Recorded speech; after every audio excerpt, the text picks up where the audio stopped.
तो hi friends, कैसे हैं आप सब। मुझे उम्मीद है आप ठीक होंगे। तो दोस्तों, आज मैं बात करने वाला हूं कि अपने बोर्ड एग्ज़ाम में अच्छे मार्क्स एक्सपेक्ट कैसे कर सकते हैं, क्या उसमें ट्रिक है, क्या आंसर शीट पे कैसे लिखें। तो चलिए उसके बारे में मैं बात कर रहा हूं कि कैसे आपको लिखना है। तो चलिए देखिए, आपको दोस्तों करना क्या है। सिंपली आपको देख सकते हैं कि कुछ इस ढंग से आपको बोर्ड में A4 साइज़ का आपको आंसर शीट मिलेगा। तो करना क्या है, आपको दोनों साइड से आपको मार्जिन क्रिएट कर लेना है। इस ढंग से पेपर को देख रहे हैं आप, इस पेपर आपको दोनों साइड से मार्जिन क्रिएट कर लेना है। इस इधर से और इधर से आपको मार्जिन क्रिएट कर लेना है, देख सकते हो। आपको करना क्या है, मैं आपको बता दूं कि आप देख सकते हो कि यहाँ पे तो पहले से ऑलरेडी रहता है ऐसा। तो इसको यहाँ से, इसको मान लो कि आप A4 साइज का ही पेपर है, पूरा ये एरिया जो पूरा है A4 साइज का पेपर है। तो करना क्या है, यहाँ पे मैं दोनों साइड से मार्जिन क्रिएट कर लेता हूँ, इधर से भी और इस साइड से भी। तो मार्जिन क्रिएट करने के बाद देख सकते हो, पहला स्टेप इसका होगा जो आपको मार्जिन क्रिएट करना है।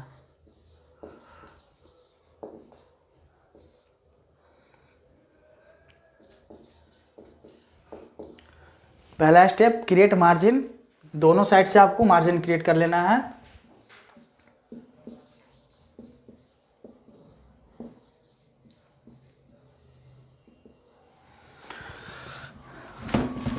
आपको दोनों साइड से मार्जिन क्रिएट कर लेना है, पहला स्टेप ये हो गया। तो आज सिंपली दोस्तों हम आते हैं कि आपको आंसर लिखने से पहले क्या करना है। जो आपको क्वेश्चन पे आपको दे रखा है, पहले से देता है वहाँ पे कि आपको section A, B, section C, D। तो आंसर आप जिस सेक्शन को लिख रहे हैं, पहले उस सेक्शन को यहाँ पे आपको रिटर्न करना है। तो मैं आपको बता दूं कि सेक्शन A का मुझे आंसर लिखना है। तो सेक्शन A मैंने यहाँ पे लिख दिया। तो सेक्शन A लिखने के बाद इसको मैं यहाँ से इसको सिंपली बॉक्स बना दिया। तो दोस्तों आप पूछोगे कि ये वाला जो स्पेस बचा है इसमें क्या करना है। तो दोस्तों आपको मैं बता दूं कि कुछ भी यहाँ पे नहीं करना है, इसको खाली रहने देना है। जस्ट लीव इट, इसको खाली रहने देना है, छोड़ देना है, इसे कुछ नहीं करना। दोनों साइड से कुछ नहीं करना है, इसे कुछ नहीं करना। तो अब आंसर लिखना है मुझे। तो आंसर मैं यहाँ से स्टार्ट करूँगा। आंसर नंबर कौन सा लिखना है, तो मैं अंदर ही बॉक्स के अंदर जो भी कुछ करूँगा इन द बॉक्स, जो आप स्पेस देख रहे हो, इतना जो स्पेस आपके पेपर में बचेंगे, जो भी कुछ आपके पेपर में जो स्पेस बचेंगे, यहाँ से देख सकते हो आप। आपको कुछ भी जो करना है, आंसर कुछ भी लिखना है, जो आपको हर कुछ जो लिखना है इस बॉक्स के अंदर ही आपको लिखना है। समझ गए होंगे कि इस बॉक्स के ही अंदर लिखना है। तो चलिए मैं आपको आंसर लिख के बता देता हूँ। तो आपको देखिए, यहाँ से आपको आंसर लिखना से स्टार्ट करना है। तो आंसर नंबर कौन सा लिख रहे हो आप, यहाँ से आपको लिखना है। तो आपको मैं बता दूं कि इसको यहाँ बाहर नहीं लिखना है। इसलिए नहीं लिखना है कि अगर मान के चलो कि अगर आपको एग्जामिनर आपको कॉपी को अगर फाइल में अटैच कर रहा है, तो आपको तो आंसर शीट यहाँ पे जो रहेगा उसका तो आंसर नंबर कौन सा है ये नहीं है, आपको तो वहाँ से अंदर चला जाएगा। तो उसको उस टाइम में उसको प्रॉब्लम होता है कि कौन सा आंसर। और दूसरा नंबर ये है कि आप अगर स्टेपल कर रहे हो चाहे कुछ भी कर रहे हो, तो यहाँ से फटने का डर रहता है। तो अगर बाई चांस अगर फट जाए तो यहाँ से आपको तो प्रॉब्लम नहीं होगा कि हाँ कि कौन सा नंबर था आंसर, तो टीचर को यहाँ पे चेक करने में प्रॉब्लम हो।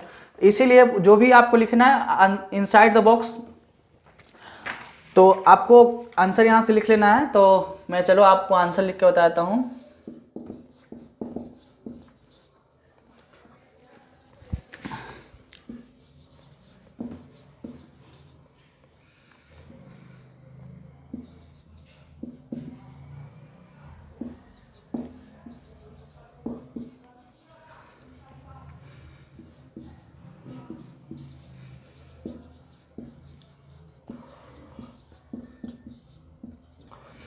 इस ढंग से आपको आंसर लिख लेना है। आंसर लिखने के बाद आपको अगर आपको पहले देख लेना है कि अगर मुझे स्पेस छोड़ने से अगर 2 लाइन यहाँ पे आंसर लिखने के बाद यहाँ पे आपको गिन के 2 लाइन छोड़ देना है। 2 लाइन छोड़ने के बाद आपको बॉक्स बना लेना है। बॉक्स इस ढंग से आपको बना लेना है।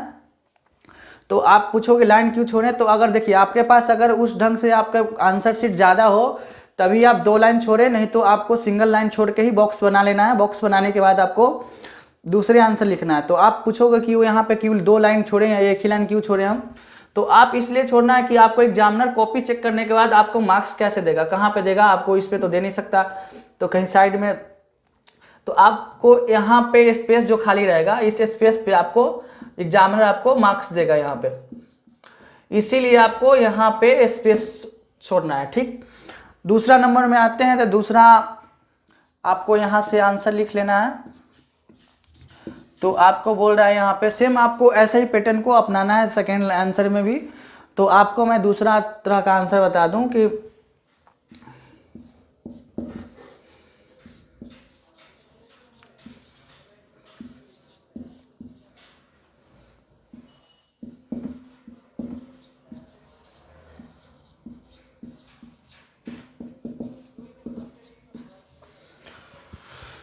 तो आपको दूसरा में differentiate between living and non living का पूछ रहा है। तो दोस्तों आपको करना क्या है, तो यहाँ पे आपको कुछ करने का जरूरत नहीं है, आपको करना सिर्फ क्या है कि आपको यहाँ पे लिविंग कर लेना है। पहला लिविंग, यहाँ पे सेकेंड में आपको करना है नॉन लिविंग। इस ढंग से आपको लिख लेना है। यहाँ से आपको एक लाइन का ड्रॉ कर लेना है। लाइन ड्रॉ कर लोगे एक, उसके बाद क्या करना है आपको, यहाँ से फिर एक लाइन ड्रॉ कर लेना है। आप लाइन ड्रॉ करने के बाद यहाँ पे आप उसमें पूछ रहा है डिफरेंशिएट बिटवीन, तो आप पॉइंट वाइज यहाँ पे लिखोगे। आप पॉइंट आपको डाल लेना है। तो डिफरेंशिएट पहला नंबर का हो गया, तो यहाँ पे आपको लिख लेना है। तो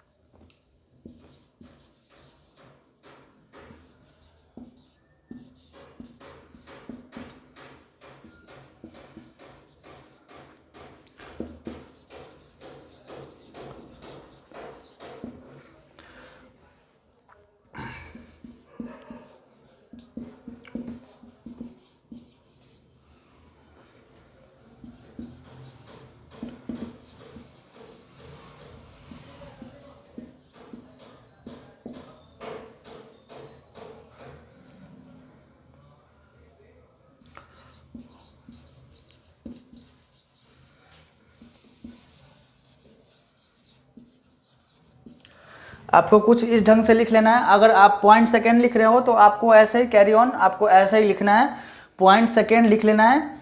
उसके बाद कुछ यहाँ पे पॉइंट सेकेंड लिखने के बाद आपको फिर आपको 2 लाइन यहाँ पे छोड़ देना है।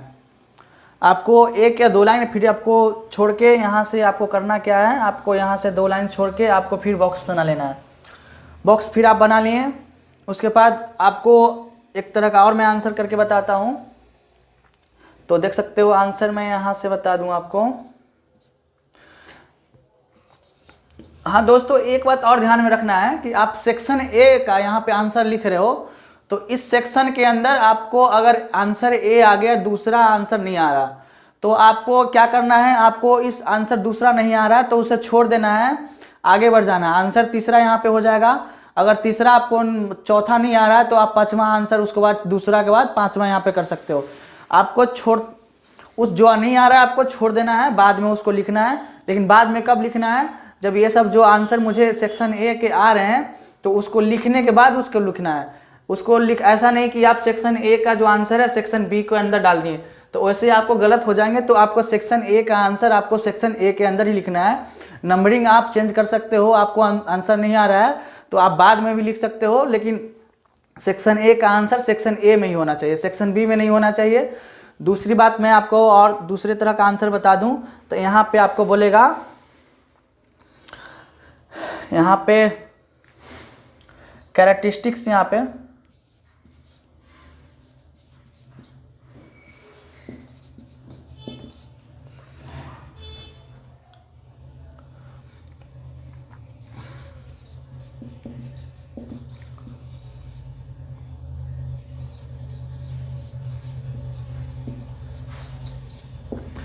आपको दूसरा यहाँ पे दूसरे ढंग का आंसर जो लिखना है, जो कैरेक्टरिस्टिक अगर पूछ दे यहाँ पे, तो करना क्या है आपको, सिंपली यहाँ पे अगर आपको 2 पॉइंट्स में पूछ रहा है, यहाँ पे इन 2 पॉइंट्स, तो आपको 2 पॉइंट्स में पूछ रहा है तो आपको करना क्या है, कि यहाँ पे आपको पॉइंट बना लेना है। तो करना क्या है, आपको यहाँ पे लिख देना है कि लिविंग बीइंग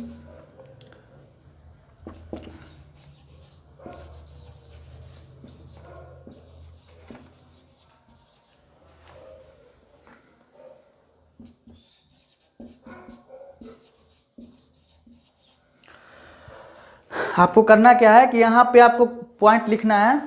तो ऐसे करके आपको पॉइंट दे देना है, उसके बाद लिख लेना है। उसके बाद सेकेंड पॉइंट आपको एक लाइन, इसके बाद आंसर लिख कंप्लीट। इस लाइन को हो जाने के बाद सेकेंड आंसर जो आपको लिखना है, फिर इसे एक लाइन आपको छोड़ देना है। उसके बाद यहाँ से पॉइंट डालेंगे। पॉइंट डालने के बाद आप सेकेंड आंसर लिखोगे। तो सेकेंड आंसर में लिविंग बीइंग आपको जो भी कुछ लिखना रहेगा, सेकेंड लाइन जब लिखोगे तो फिर आपको